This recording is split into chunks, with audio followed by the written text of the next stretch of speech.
Olá, vamos dar seguimento a mais um pedacinho do nosso livro, A Geração Ansiosa. Então, nós estamos na parte 3 do livro e agora nós estamos no capítulo 7, em que fala o que está acontecendo com os meninos. Então, falamos na parte anterior sobre as meninas e agora estamos falando sobre os meninos.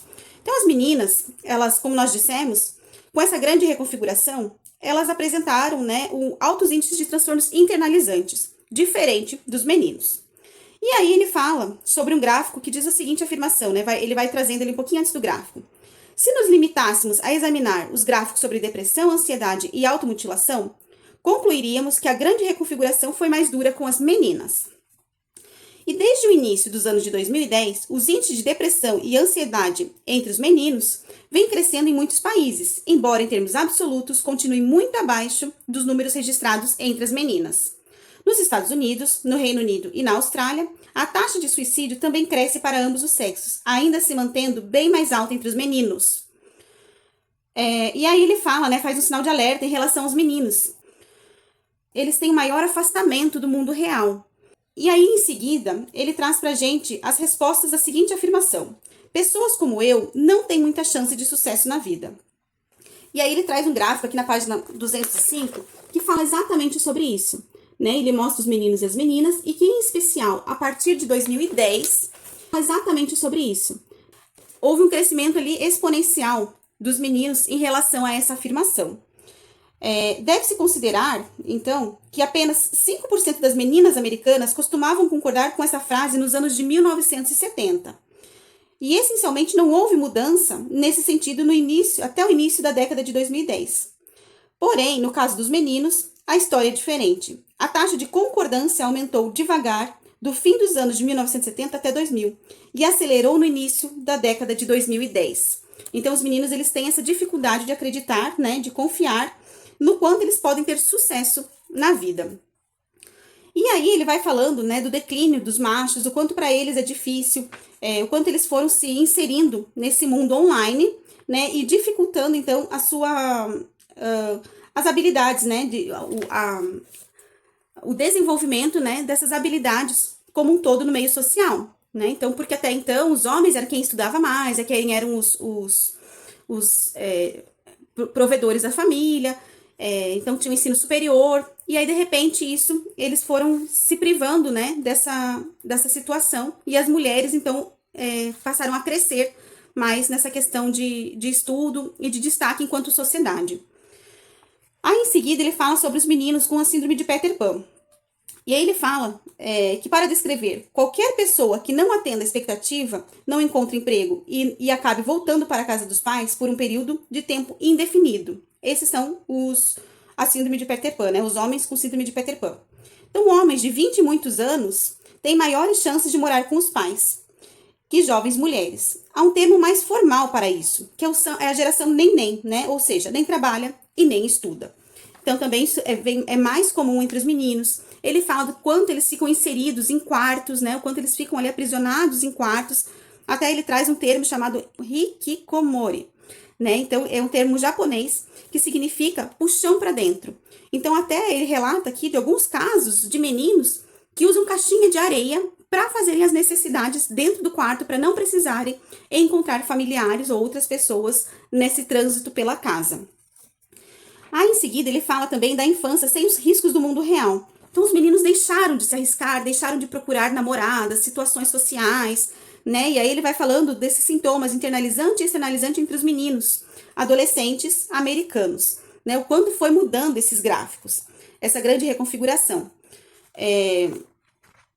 E aí, deixa eu ver aqui o que mais eu gostaria de trazer para vocês, que ele fala também o risco, Ele fala aqui, o índice de muitos comportamentos de risco caiu rapidamente.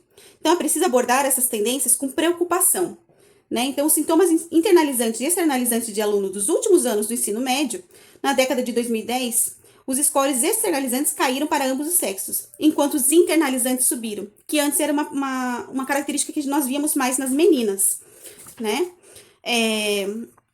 E aí ele fala o quanto esse mundo virtual recebe os meninos de braços abertos, com essa grande infinidade de jogos, a pornografia, o quanto isso prejudica, então, os relacionamentos reais, né? Porque a pornografia, ela prejudica, inclusive, porque os meninos criam um grande ideal de mulheres, de situações, de fantasias, e que elas não são, né? Na vida real, não é exatamente como acontece. Então, ele vai falando bastante sobre essa questão, os jogos de violência, né? Os jogos, grandes jogos, aqui ele traz dessa grande realidade virtual, e o quanto esses jogos causam impacto. Então, antigamente, as pessoas dividiam computadores, né, na sala de casa e tal, e ele vai mostrando que não é bem assim, né? Que quando a gente colocou essas crianças para dentro de casa, nessa grande reconfiguração, o quanto elas foram se aprisionando cada vez mais dentro de si, dentro do seu quarto, e recorrendo a esse mundo virtual e deixando o convívio social bastante de lado. Então, deixando de ter amigos, deixando de ter namoradas, deixando de ter um relacionamento saudável de uma forma geral. E aí, mais adiante, ele especifica um pouco mais essa questão da pornografia, dos videogames e jogos online. E aí tem um trecho bastante interessante que ele fala dos benefícios e traz também os prejuízos, né? Os prejuízos a gente sempre fala a respeito dos jogos online e videogame.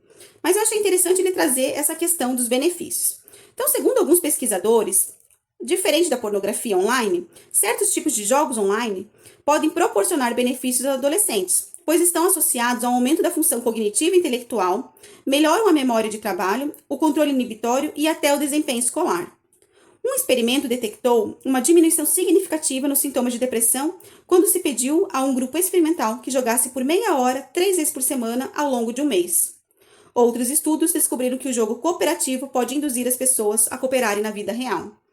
Então, esse é um benefício que dificilmente a gente fala, a gente traz, e aí ele traz os prejuízos, né, então, associados aos jogos, principalmente para aqueles que são jogadores assíduos, né, cerca de 7% da população são esses jogadores assíduos, e aí sim o prejuízo pode ser bastante importante, né, o abuso dos jogos, de drogas, de álcool, né, e aí ele vai falando do quanto a gente precisa ficar vigilante com essas situações, né.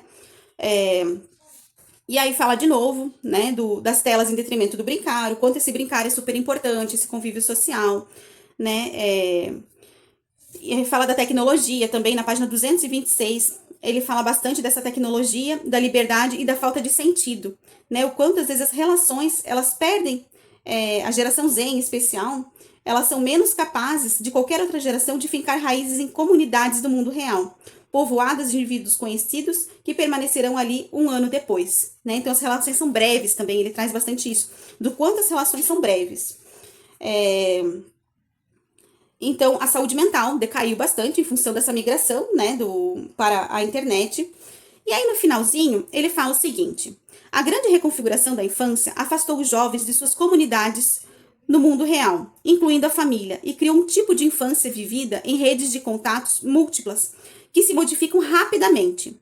Um resultado inevitável foi a anomia, a ausência de normas e regras, porque moralidades estáveis e vinculantes não podem ser formadas quando tudo é um fluxo, incluindo os membros de sua rede de contato. Como o sociólogo Emily Durkheim mostrou, a anomia leva a desespero e a suicídio. Talvez esse seja o motivo pelo qual meninos e meninas que seguiram caminhos diferentes na grande reconfiguração acabaram no mesmo lugar, com um aumento repentino e rápido da sensação de que sua vida não tem sentido.